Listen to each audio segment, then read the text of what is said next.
everybody, and welcome to episode 14 of Sooner Girl Sports Pod. And this week, special guest is OU women's golfer Reagan Chaney. And Reagan is from Ardmore, Oklahoma. She played high school golf at Plainview High School. She became serious about golf when she was about 11 years old, or in the 7th grade. She won 3 state championships at Plainview and 1 individual state championship. She started her collegiate golf career at Oklahoma City University, and she transferred to Oklahoma her sophomore year. Her favorite memories as a Sooner are just traveling to all of the different tournaments and the cool places that they get to go, which we will discuss more in the episode, and making memories with her teammates. Her favorite sport to watch other than golf is basketball. And you can find Reagan on Twitter, Instagram, and follow her golf adventures, and I will link her username in the show notes. I would like to thank Reagan for taking the time to come on with me on this episode. We had a very good chat. She's such a sweet girl, and she has a lot of great stories to tell. So I hope you enjoy this episode with Reagan Chaney. Well, thank you for joining me. And I know you don't even know me. I just randomly sent you a message and said, hey, we know the same people. Yes. I'm just here to talk to women athletes and women in different capacities of OU sports. So I appreciate you coming on. Of And course. so you're from my hometown and we don't even know each other, which is crazy. Yes. So you said that you started out at Oklahoma City. Oklahoma City. Okay. Yes. So tell me a little bit about yourself and how you ended up there and then ended up at OU. Yeah, so I committed really young. The coach there started recruiting me pretty young as well. So I ended up committing right after my sophomore year. Oh, wow. And it felt like it was going to be a good fit. A lot of my friends from junior golf were going, a couple of my high school teammates. So I thought it was really going to work out. When I got there, I played really well, luckily. I worked hard. I played well. Yeah, I had a good freshman year. I won 3 tournaments. I was the national runner-up, and things went pretty well. I started my sophomore year at OCU as well, and my coach, we actually had a coaching change in the middle of the fall season, Oh, wow. and so that's kind of when I decided, like, yeah, I think I want to switch things up and started looking at my options. So I got released, and I always wanted to go to OU. I kind of reached out to Coach V first, and yeah, she was super welcoming and was excited to talk to me, so it just kind of ended up working out that way, but it's been good. Awesome. That's perfect. Well, you said you grew up an OU fan, so obviously, Yes. like you said, you always wanted to go there, so it's kind of like a dream come true. Yeah. So tell me, like, you guys, so you play in the fall and the spring also, like, kind of tell me what your schedule's like and all the different places that you go. Yeah, so we start up pretty quick, usually around the end of August, beginning of September, and that kind of gets us going. And then we play until the end of October to early November. And November to when we come back in January is really our off season. But we have a really good fall schedule. We start the year at Pebble Beach in California. Nice. That's really nice. And then we come back to Norman and we host at Belmar, Okay, which yes. is really cool. Hosting's always fun. Yes. So we do that, and then this year we went to Tulsa's tournament in at Cedar Ridge, and then we go down to Jim West at San Marcos. Okay. And then we finished up at the Charles Schwab in Fort Worth. So Okay, yeah. yeah. I'm And then familiar with that one. yes. The spring season's more of the busy season. We started pretty quick this year. Our first tournament was the first week of February, and we've had a really good spring travel season as well, or travel year as well. So we started in Boca Raton, and we won that tournament, so that was cool. Nice, yeah. And then we went to Sarasota, Florida, and then we went to Arizona 2 weeks ago, and we just got back from UT in Oh, Austin. yes.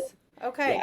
Well, so you get to go to some warmer areas when it's Yeah. not so warm here. So that's definitely nice. What's your favorite place that you've been so far? I really like Pebble. I mean, the whole week there is just a really cool experience. We stay at Pebble Beach, That's so awesome. it's nice to stay in the resort and kind of look at everything and just do all of that. And yeah, it's just a really fun tournament. That's cool. Well, I am definitely not a golfer at all. My dad was a golfer, so I used to frequent the golf course with him. So I'm a little familiar with golf as a whole, but just Yeah. not individually. But so how young were you when you started playing? I started playing when I was 11. I was going into Okay. the 7th grade. So Yeah. So I know a couple of girls that play at Plainview now, and I kind of follow her. I've known her parent. Her parents are my age, so I kind of follow her. It's just really cool to see somebody that I kind of have a connection with that I'm following. So now that I've connected with you, I'll definitely enjoy keeping up with you guys. But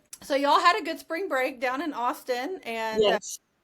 where are you headed to next after that? We are going to Georgia. Okay, Georgia. So Okay. we go to Georgia and then we're home for a couple days and then it's time for SECs. So that's back in Nice. Florida. Okay, awesome.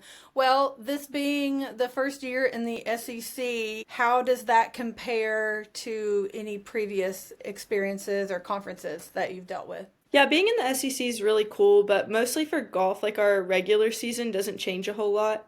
Hmm. It's more the conference championship. So at the Big 12s, it's 3 rounds of stroke play. In SECs, it's 3 rounds of stroke play and then match play. Okay. So yeah, it's a cool switch. Are there more teams in the SEC than there were in the Big 12, or is it pretty comparable? It's pretty comparable. Okay. Yeah. Interesting. Well, it's really neat to see. I just watched gymnastics compete in the SEC championship, and, Texas doesn't have gymnastics. So we were like the new member, going into the Yes. SEC. I guess Texas plays golf, obviously. Yeah. So, okay.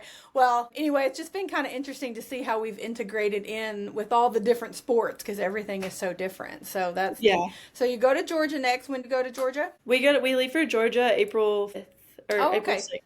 So Yeah. you got a week or so to chill. Okay. Well, I'm sure you're glad that the winter weather has gotten behind us here at Yes. home.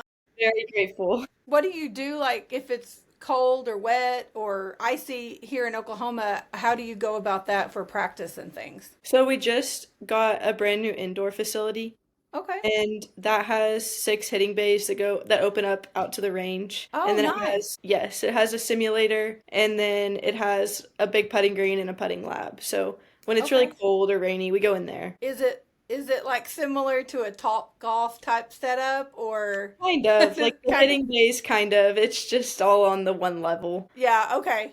Interesting. I know I've wondered what you guys do because you can't just, not do anything because it's cold Yeah. or wet or whatever. So, okay. So like you said your favorite thing is traveling. So what would be like your favorite thing if you didn't get to travel for golf? Just what's your favorite thing in general just about playing golf? But just spending time with my teammates. I mean, we're all best friends. I mean, on and off the golf course. I live That's with one of my good. teammates, Okay. and we are just always hanging out and having a good time. So they definitely make the experience the best. And yeah, that's my favorite part. That's good. That's awesome. I mean, obviously you need to get along because you're together a whole lot. Yeah. How many are on the team? Right now we have 7. Oh, okay. So it's a Yeah, pretty small so team. Okay. very small, but yeah, it's been fun. Okay. And your coach's name is? Coach V, we call her Coach V. Okay, Coach V. I like to reach out to these coaches that have sports that sometimes kind of get overlooked. You know what I mean? Yeah, Like, not everybody's going to follow golf like they do football or so on. exactly. But I think it's cool to highlight those sports and, you as an athlete because you guys put in a lot of work regardless of whether you're getting all the attention that you should be, in my opinion. Yeah, for sure. What's a typical day for you, like a schedule? Is it usually pretty early of a morning and a long day? Or, I mean, I guess it varies by season, but what's a pretty typical day for you? So 3 days a week we work out in the Okay. morning. So I'll go through a workout day. So we work out at 7:50 on Tuesday, Wednesday, Friday Okay. most of the time, unless travel kind of changes that. Hmm. And so we work out at 7:50 and then usually that ends around 8:30. And we kind of go to breakfast every once in a while. Some people have class, so that just kind of depends. I have breakfast and then kind of come home, get ready for the day, do some homework, and then I go out to the golf course around noon. Usually a few of us will eat lunch at the golf course. So we have lunch and then like practice starts at 2. Okay. And so I'll kind of do what I need to do, have team practice. We'll go through that. Sometimes it's on the course, sometimes we have some drills out on the range or on short game. So we do that and then I like to play. So I'll go play some holes in the evening or maybe work on some things on the range if not, but that's about normal. And then after that, usually several of us will go eat dinner together as well. So we'll go have dinner and then come home and do some homework and that's about every day. Okay. I mean, so it's a pretty early morning and a long day for you. Do you guys Yes. have a lot of interaction with like the boys golf Yeah, team so or okay. yeah, we all practice at the same facility, Okay. usually around the same time of day, so we're pretty much all out there together most of the time. Okay. Are there about 7 of the boys as well The or boys are a little bigger. They have okay. 12. Oh wow. Okay.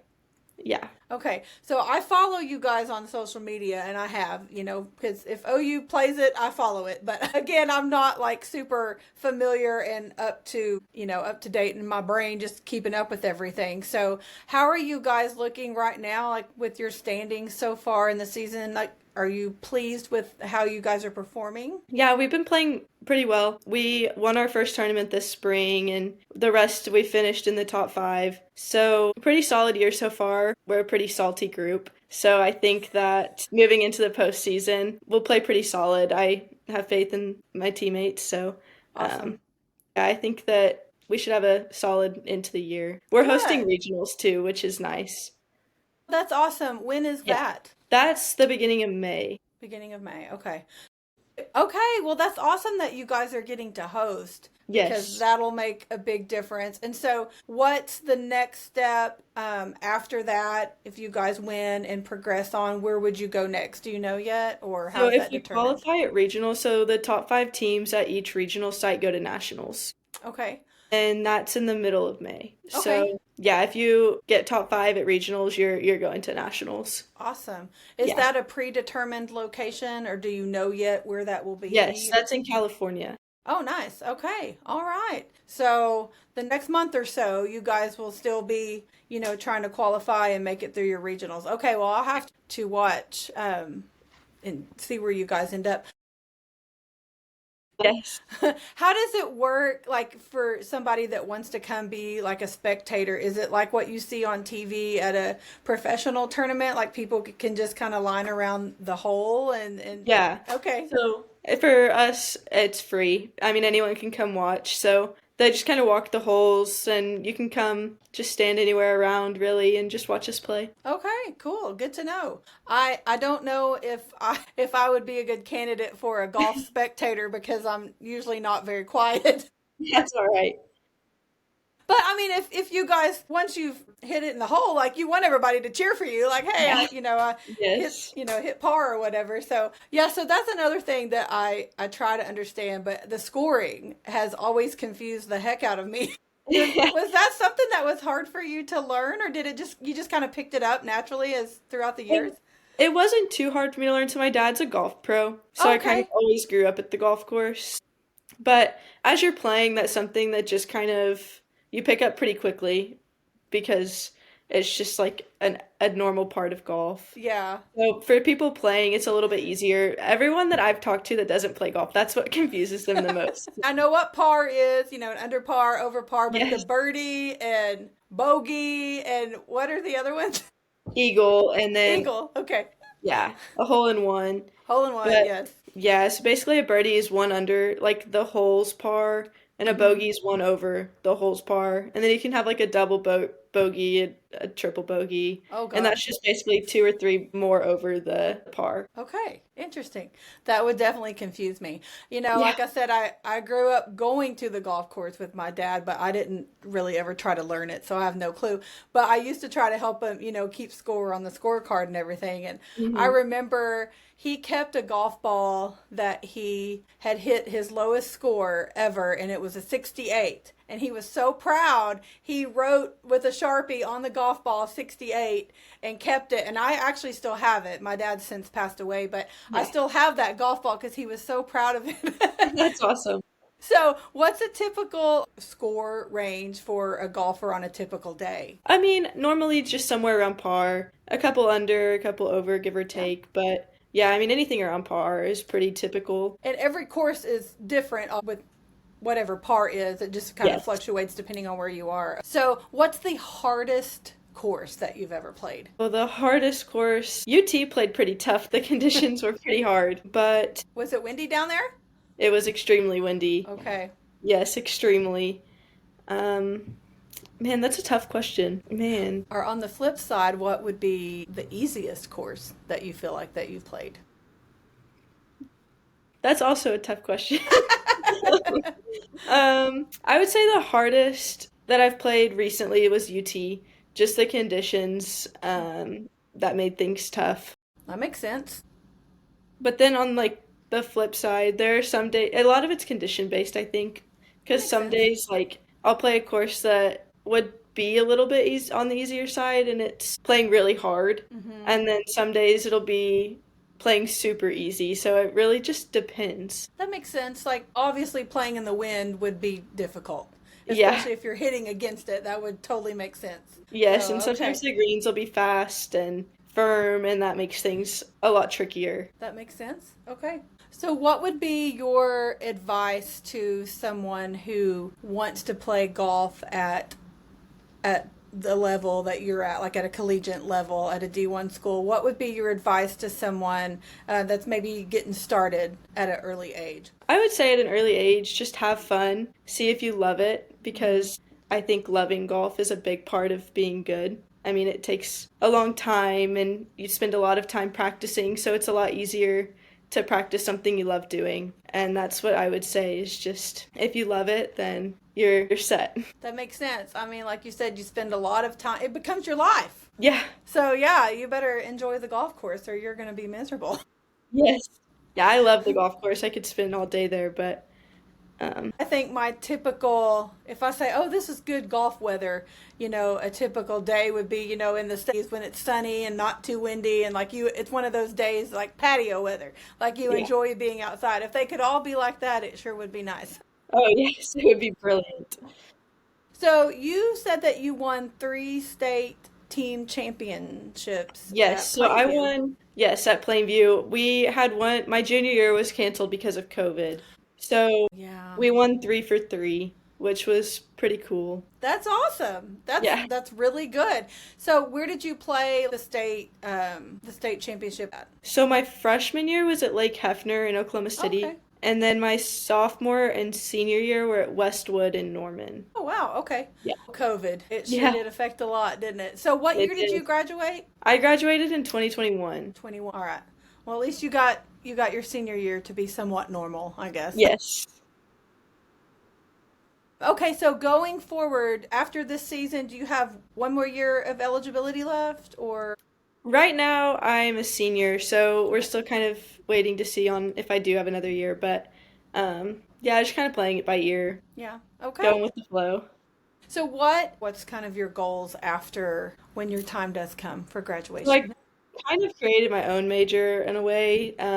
With my transfer, I lost a lot of credits. So at OCU, I was in health and exercise science, and now I'm kind of doing more of a broad form of health. But I would like to play golf for a little while longer after I graduate, and then maybe look into coaching a bit. So Oh, yeah. well, I think that says a lot. I've talked to some other athletes about this. I think it says a lot about your coaches that you've had and your current coaches that's something that you want to pursue yourself. So that's really cool. Hey. Well, what is something that you would say if they want to come be a spectator to see you guys, they just show up and they can walk the holes and check it out? Yes, Okay. we want everyone to come. A bigger crowd makes it more fun. Okay. Awesome. Good to know. Well, thank you for chatting with me today. I like to get all the different aspects from all the sports, and so now we've learned a little more about being a golfer at OU. So Yes, I appreciate you coming on with me. of course. Okay, you guys, I hope you enjoyed that awesome conversation with Reagan Chaney. And it is time for this week's Sooner Headlines of the Week. And I have a very special guest that's joining me this week, and that is why I'm dressed like this, which you will see in a minute. But welcome to my husband Eric, the Poke. And I wore this. If you're not watching the video, you're totally missing out, even though I will put a clip on social media. But so last week was my birthday, and Eric got me this crazy like blanket thing. I posted a picture on social media, but I had to wear it today because we're talking about Bedlam softball that happened last week on my birthday. It was in Oklahoma City at Hall of Fame, Devon Park, and we went. We did. And I had fun. I think I had a little more fun than he did just because of the turnout of the game. But we had a great day. We went up to Oklahoma City and met up with my KREF friends, Travis Davison and Tyler McComas at Woodworks Distillery, and had a few drinks before the game and hung out with them and had a great time. That was my favorite part. That was his favorite part. Well, and the first through third innings. He loves distilleries, so when I saw that my KREF buds were going to be there before the game, I knew we had to go. So I'm getting really hot in this thing, so let's get our softball discussion going. Okay, so Bedlam softball, OU walk-off, run rule win. For my birthday, it honestly doesn't get any better than that. Sorry, Hottie. So yeah, the first couple innings were rough. We had a lot of field errors, couldn't really get the bats going, and I thought, man, this is going to be a long night. And I did too. Poor Eric, you know, if we're being honest, what do I always say? She always says that I would rather OSU lose than have to drive home with this one. That's true. He would rather his own team lose than have to deal with me on the drive home. And I plead the fifth on that every time it's ever brought up, by the way. He totally agrees with it. But anyway, so it was a great game. For me, after the third inning, I keep meaning to go back and watch the broadcast because Michelle Smith tends to totally change her demeanor depending on if OU is winning or losing. So I'm sure she was enjoying herself because she is a former Poke on the broadcast the first couple innings. And then I'm sure she didn't really enjoy the last couple of innings. But I never did go back and listen to that. But we had a great Sooner win. What were your thoughts on your team? Well, we definitely know that we're missing Lexi. And Ruby's done a good job for us, but we're struggling in the pitching, you know, with that loss and a couple others. So for us, we just really need to get out of our slump. We usually do this. I think it's the loyal and true Oklahoma State way. So we need to get out of this slump. I think we're 6-6 right now, and so we need to be able to do what we do best and come back so we can make it into the World Series. I know that we're still ranked, but we've got to figure out how to finish out a game. I mean, you guys did 11 unanswered points. Yeah. Mm-hmm. Yeah. So, we've got to do better at that. But you know, for your Sooner Girls Sports Pod, it was a good game to speak on. So, but we were a part of history that night because 9,200 people, 92.55 attendance record for the NCAA regular season for our 11-3 walk-off run roll win in Bedlam on my birthday. It will not quickly be forgotten. So OU Texas at Hall of Fame, I believe it was last year, maybe the year before, we held the previous regular season record. And so it's pretty cool that as OU fans, we hold the top two attendance records for regular season. That's not including postseason because the World Series has the outfield bleachers, but they did open the upper deck for Bedlam, and it was full. It was awesome. It was really cool. It's really cool to have that for two Oklahoma teams. Yeah, it really is. And so you're welcome for getting to be a part of that with us. I'm so kind. Aren't we glad to share that with our pokes? I'm sure they'll love being It was a good thing for Oklahoma. Being a part of that. Yes, indeed, it was. So yeah, we had a great game, and you know, Maya Bland has been a hero for us Sooner fans the last couple of games, not only in the Bedlam game, but yesterday at Alabama. And so we're recording this on Sunday afternoon before OU plays game 2 in Tuscaloosa, so I will not have an outcome of that series on this pod. But maybe she'll be a hero again. And unfortunately for the Pokes, they had a weekend series against Iowa State in Stillwater. And you guys are kind of riding in the middle of the pack as far as the Big 12 goes right now. Iowa State, I believe, is in second place in the Big 12 right now. And Oklahoma State is kind of in the middle, like 6th, 7th spot. After this weekend, that may change depending on how the other teams did. You may drop a little bit, but you did drop the series to Iowa State. But I'm sorry for you. I mean, you know, I laugh at the team because I can't help it. But speaking of laughing at teams, you know, what can we always agree on? Horns down always, baby. Tennessee took the series from Texas in Austin today. Texas did take one game from them, game 1 on Friday, and then Tennessee took the game on Saturday and Sunday in Austin. So if anything we can agree on, it's this. Yep. Horns down. That's right. Tennessee took the series from Texas. Horns down always, baby. Thank you for joining me for a brief Bedlam talk in your orange. I'll let him wear orange just for this brief segment. So. And maybe I can hop back in after Tuesday. What's Tuesday? Oh, Bedlam baseball!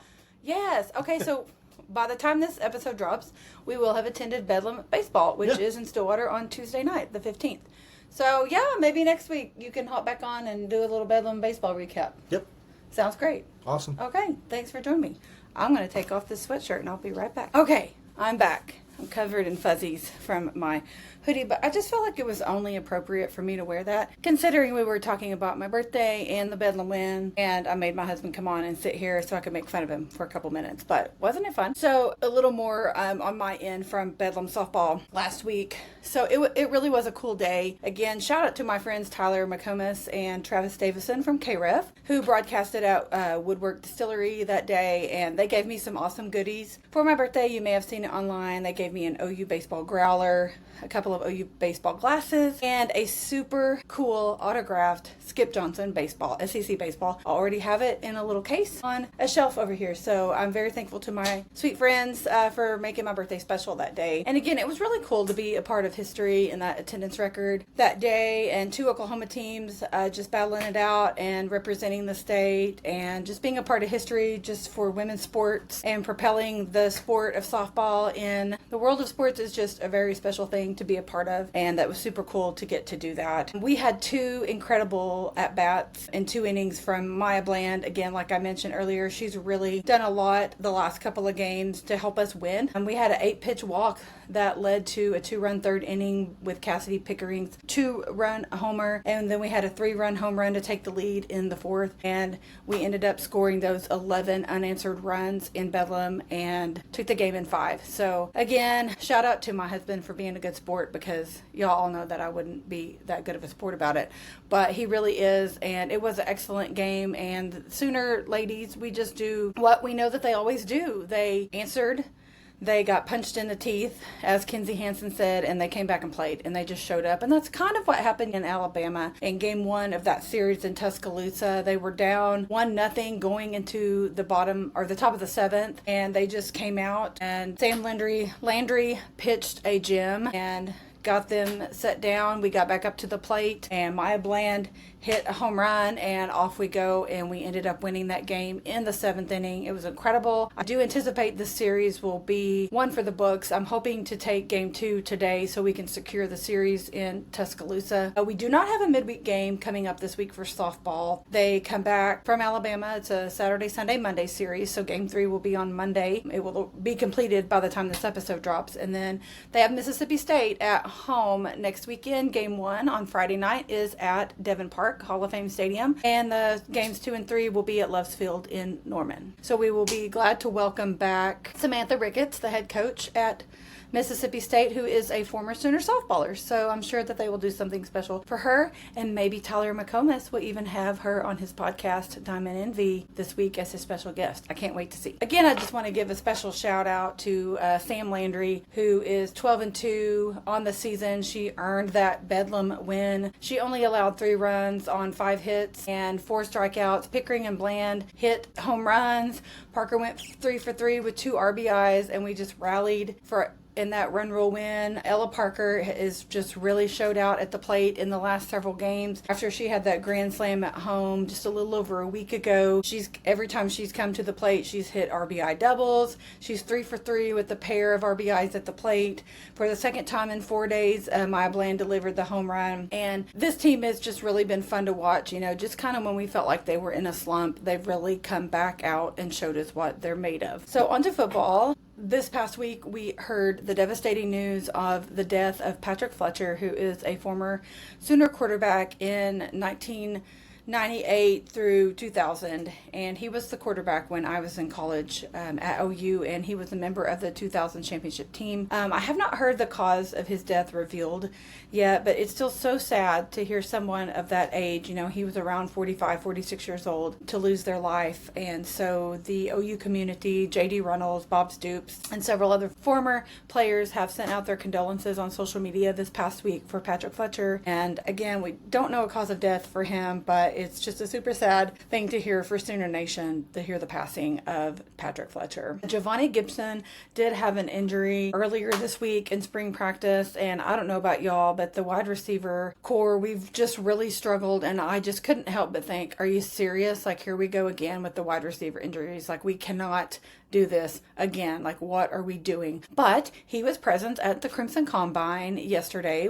on Saturday, which I will talk more about here briefly in a moment. But he was there. He had a cast on his leg. He had surgery just right after that injury took place. He was there, had his leg propped up, and we did get a little piece of good news yesterday in the post combine presser from Coach Venables, who said that if everything goes as planned and stays on track, that it is possible that Giovanni Gibson could be ready to go by the beginning of the season. If not week 1, maybe just, a couple of games in, and not looking at more of a long-term injury. Said it did resemble the injury that Kendall Doby had, but it was not as serious. So that was definitely good news to hear. Okay, let's talk about the Combine. So you released their official attendance for the Combine on Saturday, and it was 16,316 people. And I'm not going to lie, okay, this is coming just completely from me. I did not listen to anyone else's opinions on the Combine before recording this. I wanted to listen to George and Eddie on Sooner Scoop. I know they did like a post-game scoop, like they normally do after a game. I did not get to listen to that, so I'm very curious to listen to what they had to say, but these are just my opinions. Okay,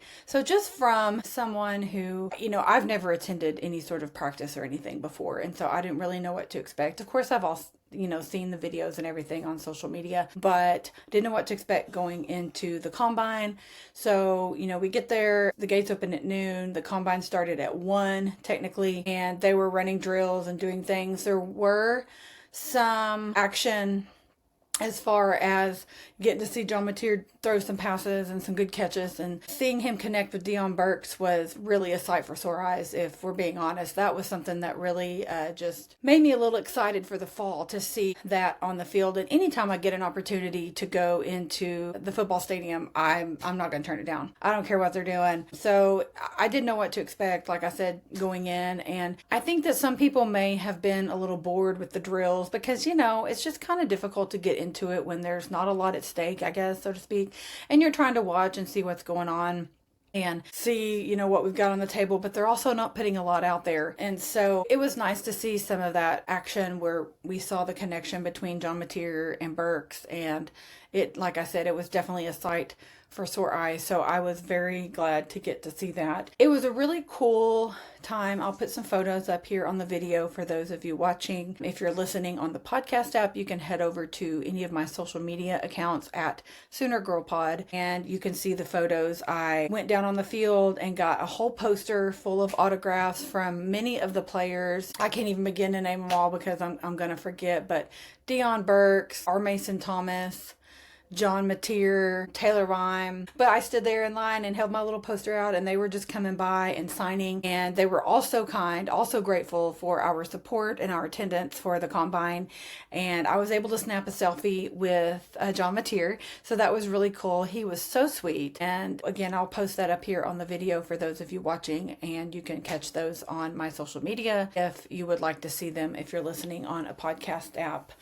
Shameless plug again for my social media at Sooner Girl Pod. I'm across Facebook, Instagram, Twitter, Threads, Blue Sky, Substack, all the things. You can go and see those photos. So again, I'm not going to really get into the weeds a lot about the Combine and the X's and O's of what I saw, because it was really kind of hard to get into it because it was basically like a glorified practice. However, it was a beautiful day. It was great weather. It wasn't too hot. I did climb up to the top and sit in the shade to get a good view of the field, and it was an incredible day. A little windy, but I was thankful for the breeze. And as I'm climbing up to the top of a section 2, I look over to the tailgate area and I see my friends, Senior OU of KC and his wife, and OU Minnie and her husband. So shout out to them.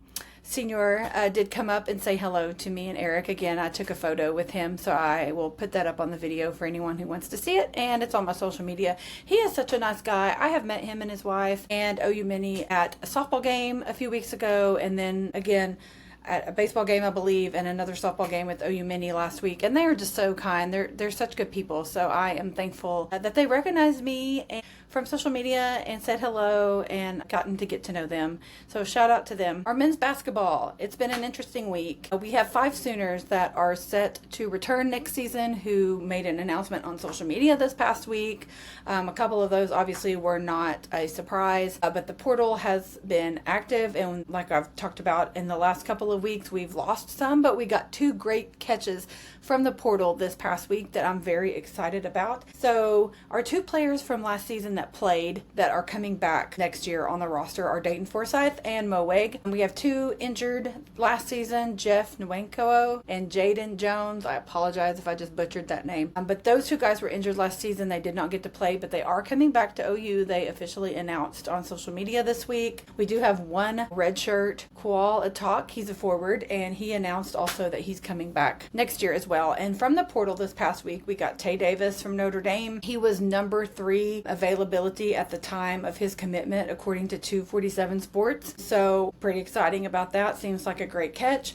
And then we also were able to get guard Nigel Pack from Miami. He was the number 1 available point guard at the time of his commitment, according to 247 Sports. So 2 great catches in the portal for Porter Moser this week, and there's been some rumblings that he is on the move, and we may have a couple more commits coming up this following week, so I'll be excited to see what our basketball guys have in store this coming week. Our women's gymnastics have been preparing for the national tournament that starts in Fort Worth this Thursday, so be on the lookout for them. I believe they are in the Thursday evening session this coming Thursday the 18th, and same for our men's gymnastics. Their NCAA starts on Friday. So be on the lookout for their schedules. It'll be on social media. I will post it on my social medias if you want to follow our gymnastics teams as they start the national championship semifinals later this week. They will hopefully make the top 6 and will then move on to the later rounds later in the weekend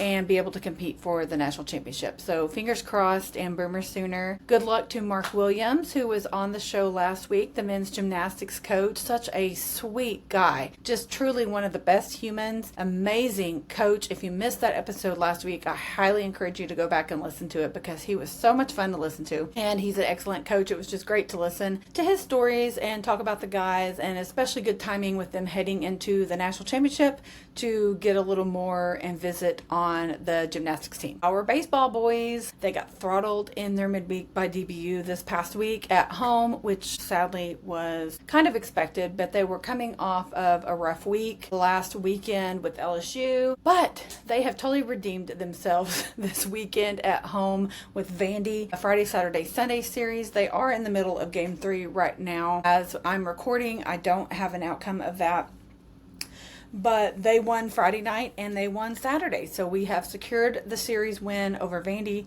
So I'm very excited about that. Kyson Witherspoon pitched a shutout on Saturday afternoon at the L-Dale. And also there was a baseball attendance record set on Saturday at L-Dale Mitchell Park. It was 5,100 and some change, but 5,100 people showed out to the L-Dale Mitchell ballpark on Saturday afternoon to support the baseball guys, and that is absolutely incredible. So if you headed over after the Crimson Combine and rooted on the boys against Vandy, props to you. I'm sad I didn't get to, but it was a great turnout. It was packed. And Friday night's game, Toby Rowland broadcasted live from section 405, which is the news section out in right field, and that looked like a really good time. If you missed any of those photos or anything, Toby posted something on his social media. He's at Sooner Voice on Instagram, and it was just really cool to see him and the interactions he had with the fans out there, and he had a great time doing that. Our volleyball team just released their conference schedule for the fall starting at the end of September, so you can find those again on social media or at Soonersports.com. They will release their entire schedule, including the non-conference schedule, and we will find that out at a later date, but for now,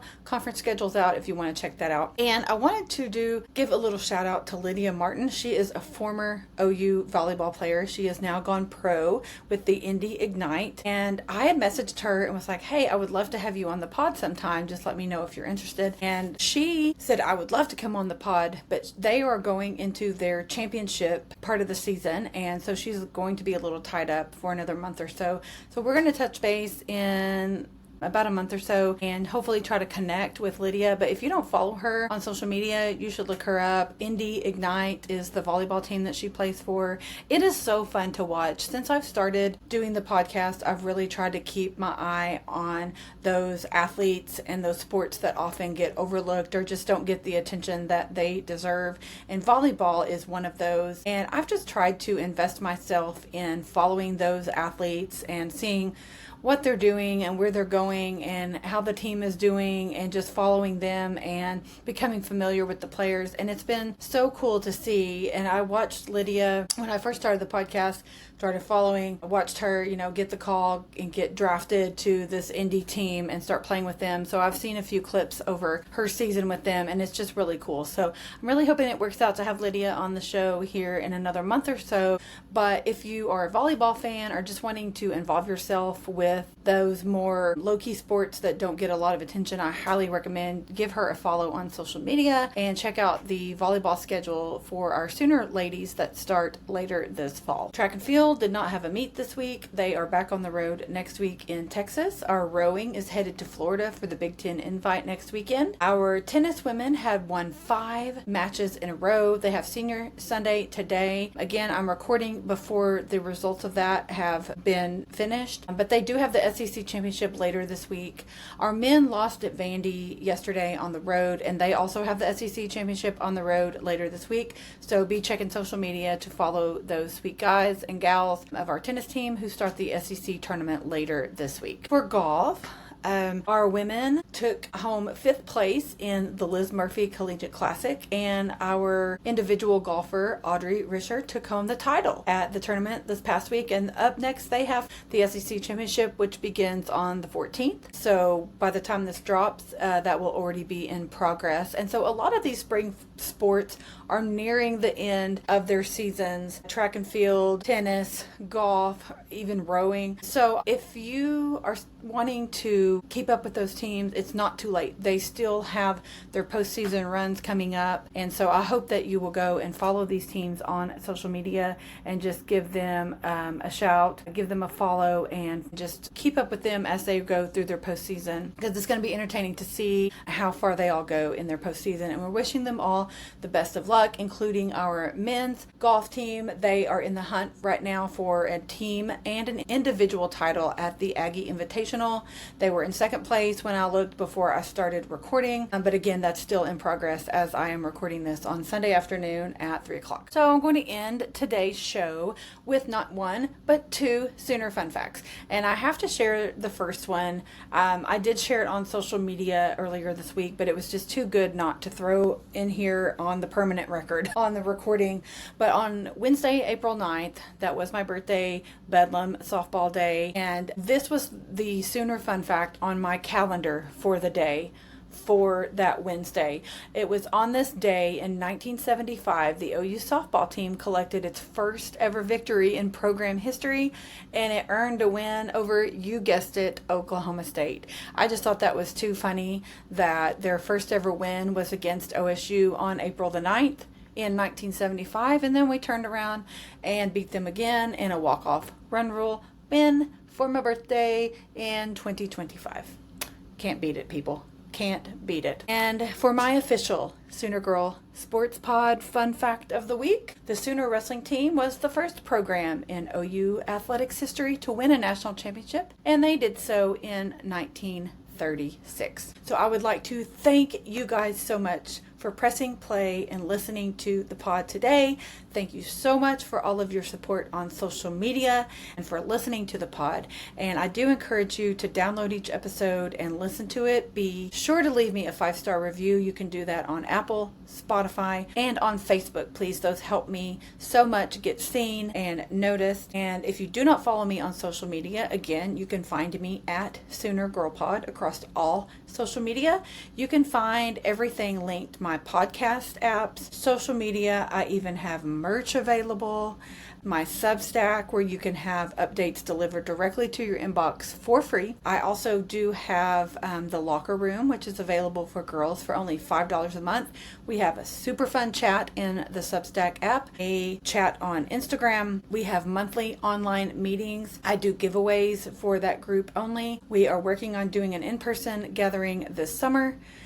So all of that information can be found on my Linktree, which I will link in the show notes. And so be sure and check out my Linktree for all of those links, for all of the information. And again, I just appreciate everyone so much. If you enjoy this podcast, please be sure to download and subscribe and share with a friend, invite a friend, help me build my following.